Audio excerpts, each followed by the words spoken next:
No, thank you, Mr. Chairman, for working with me to introduce the Ukraine Invasion, War Crimes, Deterrence, and Accountability Act.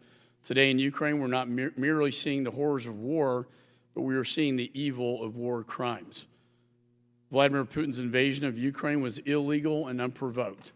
And what we've seen since then is not a Russian fighting force pursuing legitimate military objectives.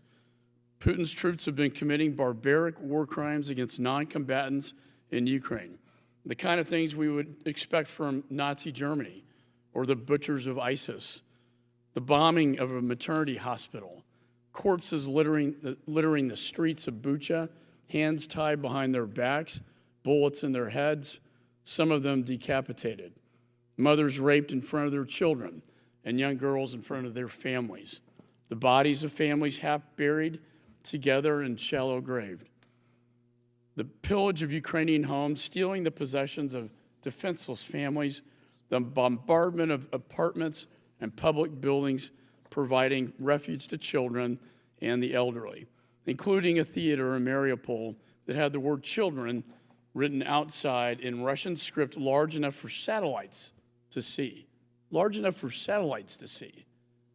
and yet they chose to bomb it. This should not be happening. This is my dad's war in another century. This should not be happening today. These are war crimes.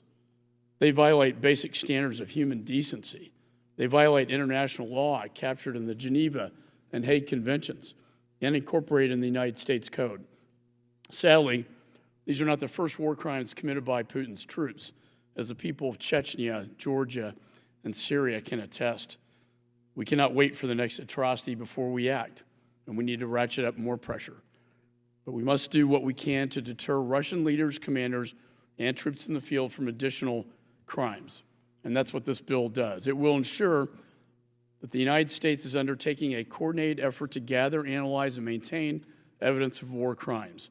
It also ensure that we are making Russian troops and their leaders aware that the world is taking names of war criminals and plans to seek justice.